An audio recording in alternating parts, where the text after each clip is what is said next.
Okay, we're on part 4, chapter 3. This is a very short chapter on love and fear of God. I spoke last night for an hour about love and fear of God, and I because this is being recorded, I'm not going to repeat what I said there. I recommend you listen to that recording. I think I put most of what I wanted to say into that recording. There's just a couple of details in this chapter that I want to share with you, and then we'll go on to the next chapter.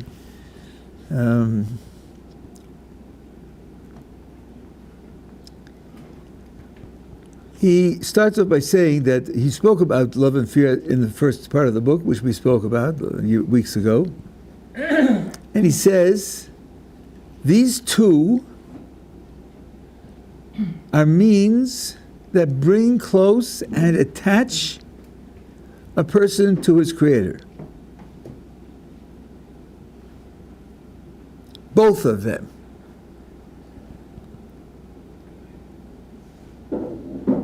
Of course, he says this means real love. And real yira, which we explained, means awe and fear, which are the love of his name and not the love of reward.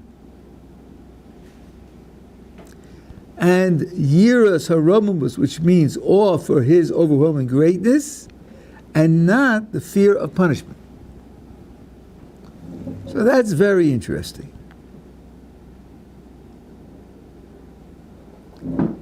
There's a mitzvah of loving God and the mitzvah of having awe and fear of God. Now, I don't think anyone could deny that fearing punishment is legitimate. God did say that if you do what I tell you to do, you'll be rewarded. And if you don't do what I told you to do, you'll be punished. God said that because he intended reward and punishment to be motivations. Maybe not final motivations, maybe not ultimate motivations, but a person who says, God told me I'm going to be rewarded, I believe that, and therefore I'm doing it. It's not doing anything wrong. If he says, God told me if I do this X, Y, Z, if he's going to punish me, I don't want to be punished, so I'm not going to do it. He's not doing anything wrong. It's not ideal, but it's not wrong. And Ramchal is telling us that those will not bring us close and attach us to the Creator. They may induce us to serve Him, obey Him, be faithful, yes. They may induce us to do that, and that's worthwhile, and we'll be rewarded for that. But they don't really attach us to Him. So we have to hear something here about what attachment really is. Just being obedient is not called attachment. But then, what is it? Yeah. I was just wondering if this coming out of what he said earlier about Shelo Yishma V'lo Shema applies to this step also. If you do things for fear and punishment or reward, if that ultimately could be Lishma for doing it for the right. Well, I think that's right. When we talk about fear, desire for reward or fear of punishment, that is precisely a selfish motivation. What you want is for things to go well for yourself. And we did say last time that when you start by doing mitzvos with part of your motivation selfish, then you will graduate to doing it with a totally unselfish motivation. I didn't stress this particular type of selfish motivation yesterday, but yes, that is a type of selfish motivation.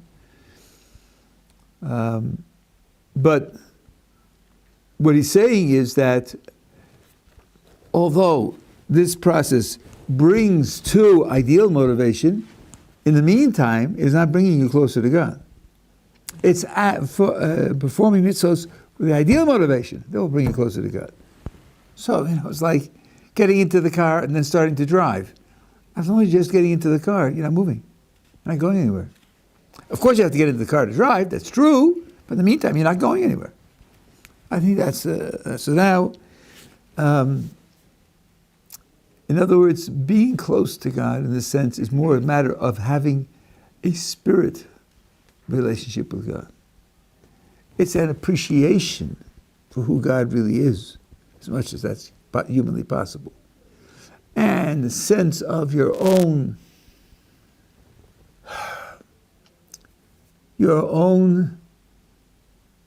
participation in something that's worthwhile participating in, something that's bigger than you and bigger than any other alternative.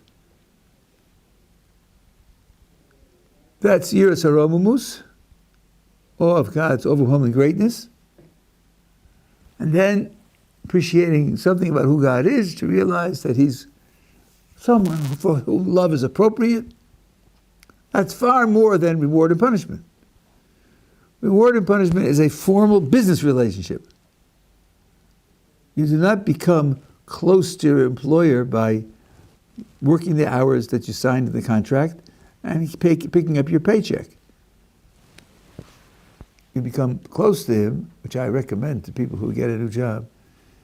To get close to him is to analyze what you're doing in this business, see if you can figure out a way in which something could be done better, and make a suggestion on your own time. Make a suggestion and say, look, I see we're doing this. We could do it better that way. Make a suggestion. Don't charge for it. That will bring you closer to your employer, because that will show that you want the business to succeed. You don't just want to keep collecting your paycheck. So that's why he starts off by saying reward and punishment, when I bring you closer, that doesn't mean they're bad. They're good and they're valid, but they're not what Av and Yira are supposed to accomplish. Now, he said both of them bring you closer to your Creator. Now, let's see how he articulates that. The Yira that we're talking about here purifies the person from the darkness of physicality and causes the presence of God, the Shekhinah, to dwell with him. To dwell with him, according to the amount of Yira that he has.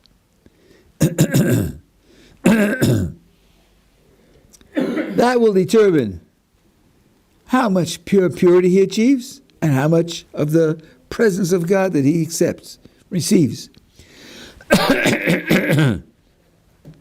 And someone who gets to the point where he has this Yira continuously, then the Shekhinah will be with him continuously. And this is the level of perfection that Moses achieved. Because, as the Gemara comments, when you're talking about Yira, for Moses, that was a small thing. And he had the presence of God expressing itself on him continuously. Now, okay, let me read the rest of it, and then I'll come back and comment. Yira brings to the presence of God with you. Now watch the contrast with love. It isn't hard for most people to achieve appropriately.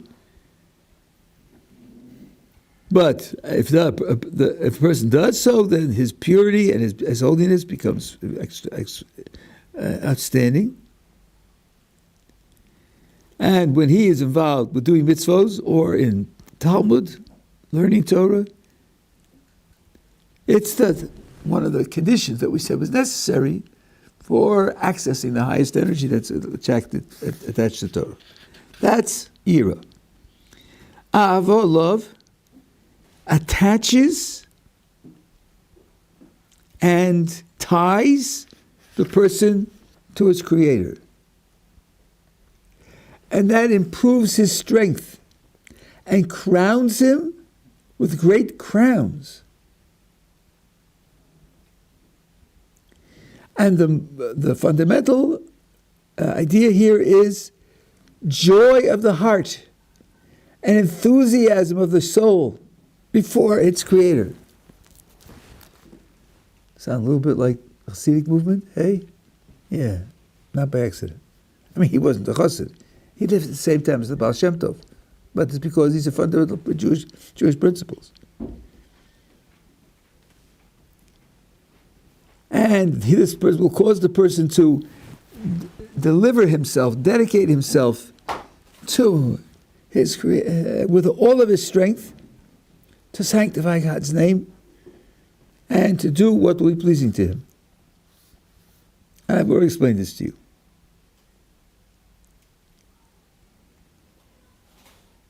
Okay, and then in addition to attaching to this something called emunah, which I'm not going to talk about at the moment. Now, the chief difference between yira and ava is that a person who achieves yira, God brings his presence to him where he is. He's totally within this world, his physical environment, his physical needs, his physical being, and God causes his presence to dwell with him there. That's an attachment. That's an attachment. But the attachment is achieved by the person qualifying for God to come to him. In love, you have the opposite. In love, the person goes to God, so to speak. He attaches himself to God, which means he picks himself up out of his environment. He picks himself out of his context. That's why he describes it in much more grandiose terms. It strengthens him. It crowns him with great crowns. While a person is within the physical environment, there's a limit on what he can achieve in closeness to God. In the one case, it's the Shekhinah, something called God's presence. Some call that something that's created.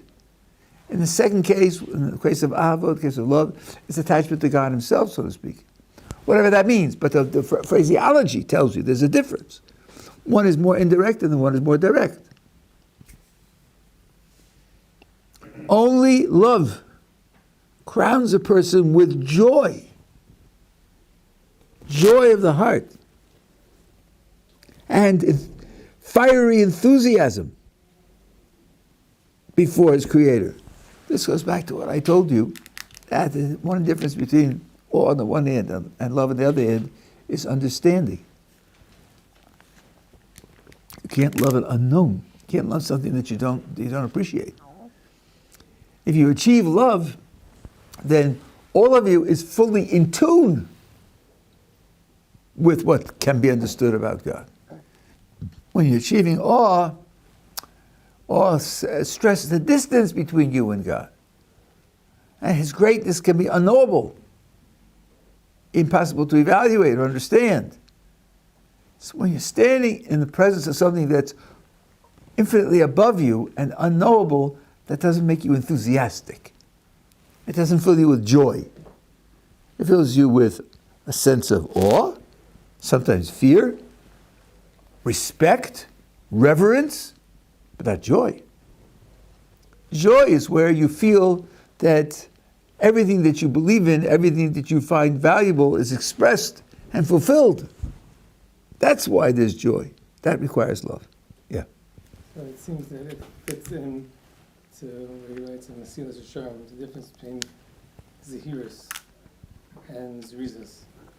Then one is sort of don't do anything to mess it up, and Zrizis is more perfecting or outwardly doing things better. Okay, you're suggesting that this would be comparable to Zehiris and Zrizis in the Mesilas Yesharim. Now, there is a whole literature about this subject, which I don't understand. I really don't understand. Starts with the Ramban, maybe it goes back further than the Ramban, that awe and fear express themselves in negative commandments, not violating negative commandments, and love expresses itself in performing positive commandments. And just as when we have a conflict between a positive and a negative commandment, usually the positive commandment takes precedence, so too, love takes precedence over fear and awe as a motivation for serving HaKadosh Baruch Hu. I'll tell you what bothers me, and this is for you and the people looking at the video. If you have an answer for this, I would love to hear it. Let's imagine a person who loves HaKadosh Baruch Hu, loves God. Okay, so of course he wants to put on tefillin to show his love. He wants to give charity to show his love. These are things that God told him to do. Now, someone offers a cheeseburger. Could he say, cheeseburger? What are you talking about? I love God.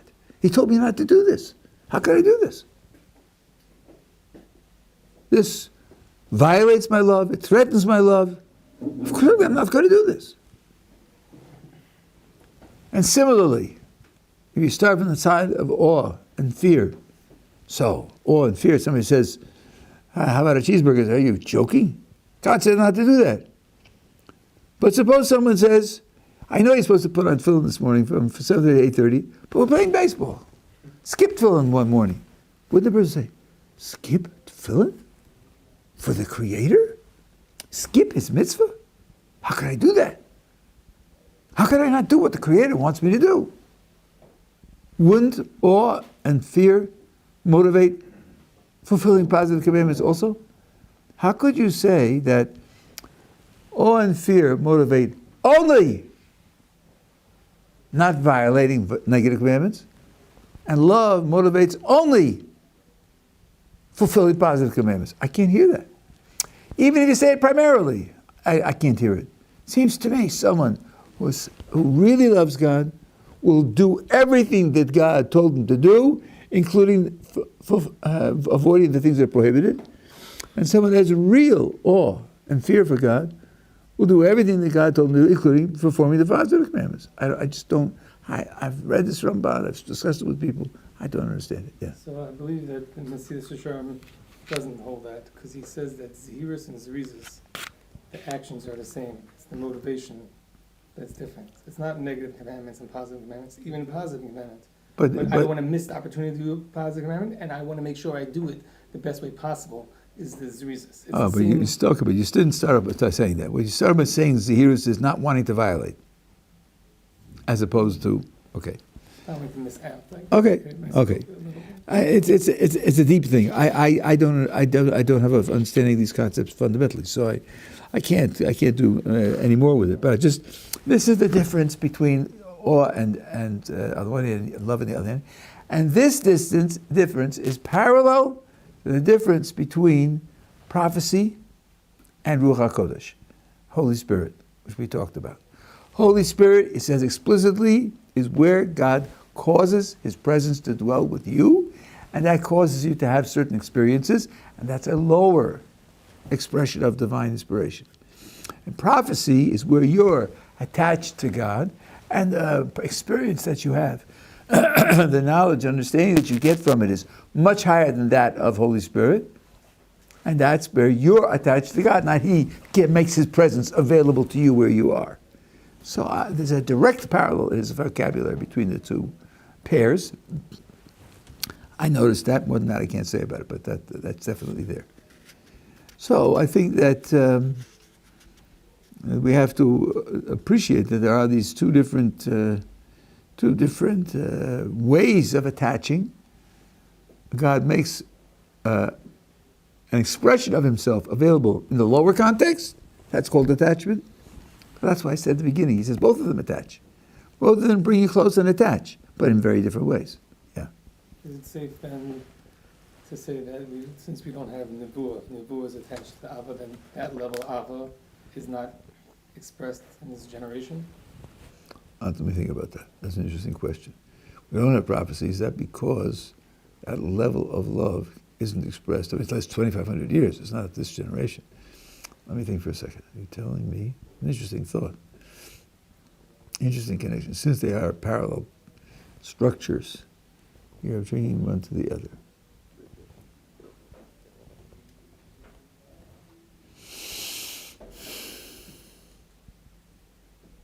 I don't know. I hear the point. I think of Rabbi Akiva. I think that Rabbi Akiva's Ahava of Kodesh Baruch Hu, willing to die as a martyr, is less than the Ahava of someone in the time of Ezra and Nehemiah or before. I hear the point. It's a very good suggestion. It would require a lot of study to work it out. It's a very good suggestion. Yeah. Well, I used to work with children 2 years ago, like do with people association. And there was this concept of the circle of trust, which would mean the level of trust that the child would bring you would depend on how you deal with, how you approach to them. Like if you were really in the perspective of, I'm the authority, you are supposed to do this and this, they would respect you, but you wouldn't be inside of their circle of trust. And if you would be more loving and coming close, they wouldn't respect you that much, or even you can lose respect, but they trust you. So it's a. I wonder if that's true. I wonder if we're not using the words in a non-standard way. You're telling me that an authority figure, in dealing with children, you're talking about 5-year-olds? From 7 to 15. 7 to 15, okay. An authority figure will earn more trust with such children than, less trust, than someone who treats them in a loving and kind manner, but doesn't have the status of an authority figure. Let's put in a little more information. Let's imagine the authority figure says, when you do these things, these will be the results. And if you do extremely well, we're going to take a class trip, and so forth and so on, right? Let's say he keeps his word. He keeps his word. Let's say the one who loves them says, oh, it would be wonderful to have ice cream this afternoon. And the afternoon goes by and they say, ice cream? He said, but I don't have enough money, I'm sorry. I would love to give you ice cream, but I just don't have enough money to buy it, so I'm sorry. If he doesn't keep his word, I think they won't trust him. I don't think that authority versus love is what determines trust. What determines trust is record of performance. If you say you're going to do something and you do it, I would even say more. Someone who's strict and is consistent in his strictness when he promises something will be more believed than someone who's loving and kind and so on and so on, but who's sloppy in his performance. Because living up to your word is what produces trust. Trust means you said it, I can rely on it that it will be true. That's what trust means. I don't know if that's what you meant to convey. That's what the word trust means. When you tell me, I take it for granted that it's going to happen because you said so. And that I don't think is dependent upon whether you're an authority figure or whether you're loving and comforting. Does love automatically come from kindness and fear come from justice? I think love can be motivated in many very different ways, and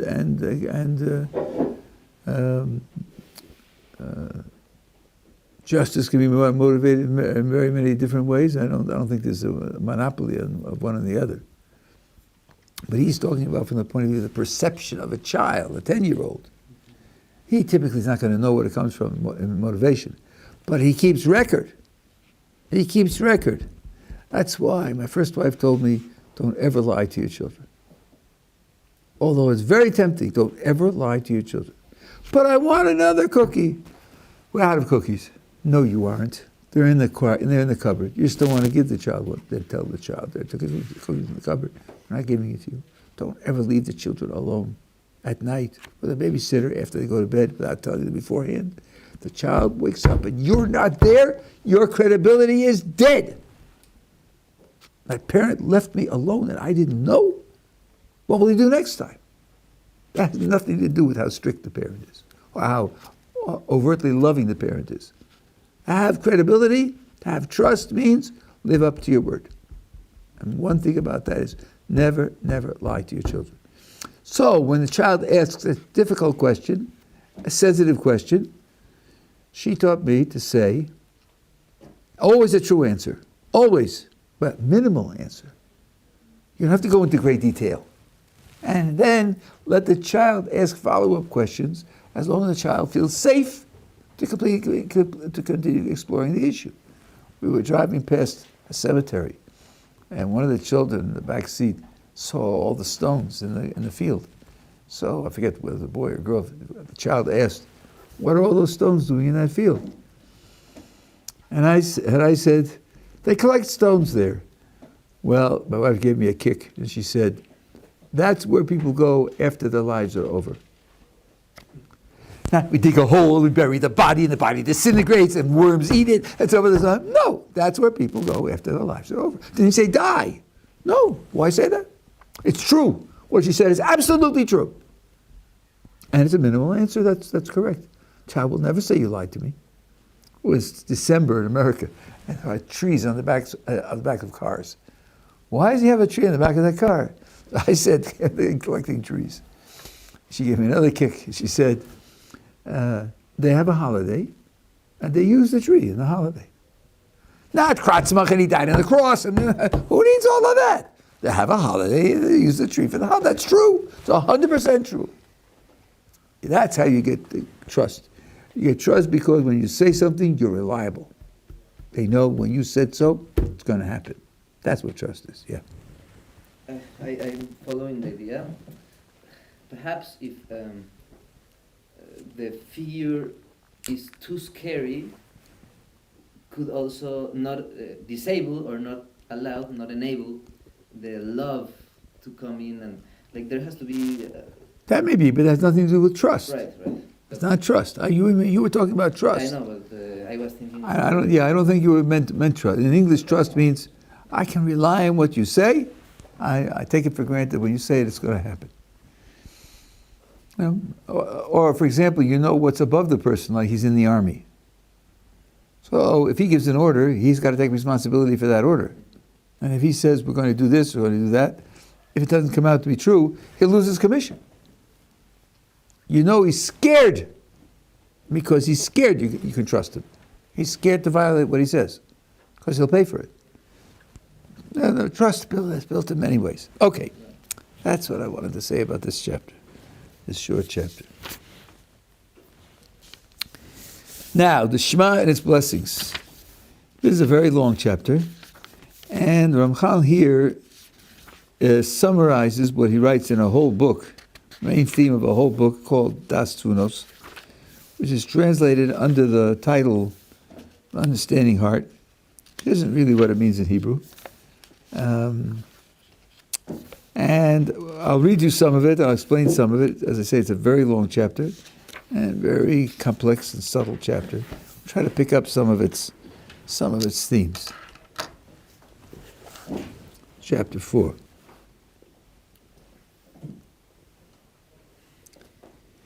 Two things are daily responsibilities of the Torah, reading the Shema and prayer.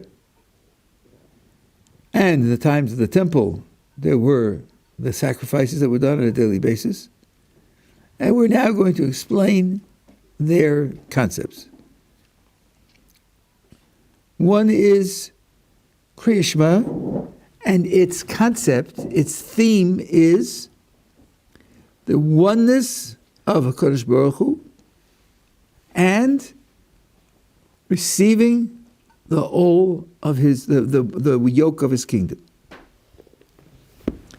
Now, Chazal wrote with very, very great care, and it shows their words with very, very care. And sometimes it could take years or even decades to appreciate what they wrote. His oneness, he's going to talk about at great length, and that's what you have in that other sefer, the Das Tunas. But let's think for a moment about this very famous phrase, receiving the yoke of the kingdom of heaven. As he says, his kingdom. It does not say recognizing his kingdom. It does not say understanding his kingdom. It does not say appreciating his kingdom. It doesn't say obeying him as the king. It doesn't say any of that. There's something much, much more dramatic. Receiving the yoke of his kingdom. What is a yoke? A yoke is a wooden contraption that you put on the neck of an ox, and with it, you guide its plowing. You set up the direction which it should go when it plows the field. The yoke is what gives control to the master over the ox. Here we talk about accepting the yoke upon ourselves. That means we're creating his kingdom. We're making him king. Without the yoke, he's not my king. He's not guiding me. He's not pushing me. He's not directing me. I accept it upon myself. So there is a basic concept called a melech below am, which is, I would say, a little bit controversial, but we accept it. There's no king without a nation. We're not telling you something which a 4-year-old could understand. Yeah, a king's a king of a nation, see? So without a nation, he can't be king. No, it's that the nation makes him king. It's by accepting him that he becomes king. If he isn't accepted, then he isn't the king. So much so that in the laws of honor that we have to pay to various people, like to our parents or to our Torah teachers or to a king, there's a rule. What happens if the one to whom the honor is due refuses it? One law for your parents is, when they come into the room, you should stand up. You're a faithful practitioner of Orthodox Judaism, and you're ready to stand up, and your parents say, you know, really, it's kind of embarrassing. and I really wish you wouldn't do that. Then you don't have to stand up. If your Torah teacher says to you, I know what the law is and everything else, but I'm telling you, I don't want you to stand up, you don't stand up. But if the king tells you, I know that you're bound by law to stand up when I come into the room, but please don't stand up, you stand up anyway. You can't deny him his honor, even if he releases you. Why not? Because the pasuk says, "Som tasimu lech hamelech." The pasuk says, "Make a king for yourself," and you make him king by giving him honor. That's what makes him king. Without that, he isn't king. And since you were told to make him a king, you can't deny him the honor. The word melech in Hebrew then has a connotation that I don't think the translations have in any other language. You have a distinction. You have, on the one hand, you have a dictator, a ruler, a power, an autocrat. All those could be done by force. You have an army, you have a police force, secret police, and you force the people to do your will. Melech isn't like that. The word melech is not something that can be imposed by force. If it's imposed by force, it's not melech. So here it's very dramatic. You are accepting the yoke of the king of the kingdom of heaven. That means to say you're making him king. Rosh Hashanah, in our literature, is the coronation day. Coronation. You're crowning him king. By declaring him king, you're crowning him king. You're making him king. Amchal will say later on in this chapter that in a certain respect, this is a gigantic insult to the Creator that he made one of his own key characteristics, one of his own key titles, dependent upon creatures. He is Melech because we make him Melech. He isn't inherently Melech. That's all built into the little phrase of Chazal, Kabbalah's O Malchus Shemayim. It's a very, very dramatic idea, yeah. So why do we need Rosh Hashanah if Hashem is already the king? Why do we need to acknowledge that, so to speak? Again, you have to pay attention to the vocabulary now. You've shifted vocabulary. I didn't say acknowledge. I rejected acknowledge. You acknowledge things whose existence is external to you, and you're just registering them. I can acknowledge the weather. I can acknowledge inflation. I can acknowledge, right? Here, I said we're not acknowledging something that's external to us. We're performing it. We're creating it. And we're doing it all the time. Rosh Hashanah is the great, so to speak, festival of coronation. But every time you say Shema, you're doing the same thing. That's what the words say from Chazal. As I said, it takes a long time to appreciate something like this. It's a very dramatic idea. By the way, this has expressions in certain parts of Jewish law. There is a rule, din de malchus din. If you live in a non-Jewish country, and you are bound by Jewish law to follow the laws of the country, but only if the government of the country is legitimate. And Rishonim say, not everyone agrees, but many say, well, the country's government is legitimate only if it's accepted by the people. Otherwise, it's not legitimate. This is a kind of proto-democratic idea, which doesn't apply to us in our own kingdom, in our own political life, but it's an idea that power imposed upon a group of people does not create legitimacy. Okay, that's and then there's Yehuda. Okay, so let's see. When we're talking about his unity, he says, if you look at the world, you'll see that Kadosh Baruch Hu created creatures of many different kinds, many different categories, many different characters. Higher and lower, spiritual and physical, and they're organized into different dimensions. And each one has its own unique behavior and development and deterioration.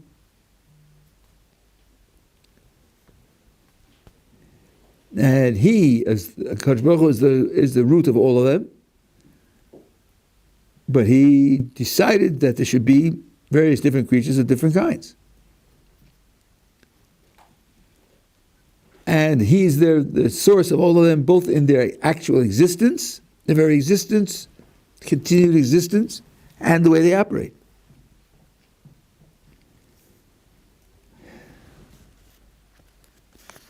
As he explained in the first part, that everything exists through his creative activity, creative energy, continuously.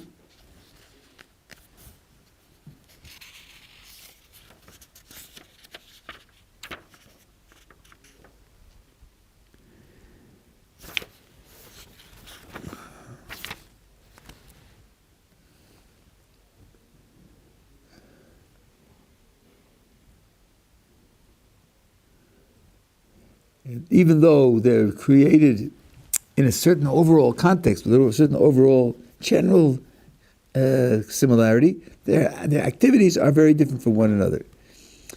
Now, I want to make a remark here, which I think will help give background to what he's saying here.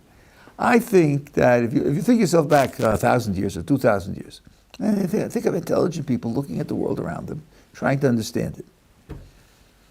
I think that a polytheistic point of view is by far the most reasonable point of view. By far.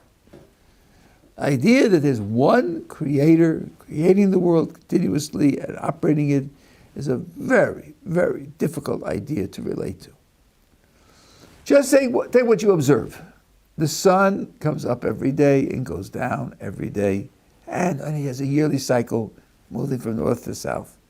And the sun determines, obviously, light and heat. And it's absolutely regular. Absolutely regular.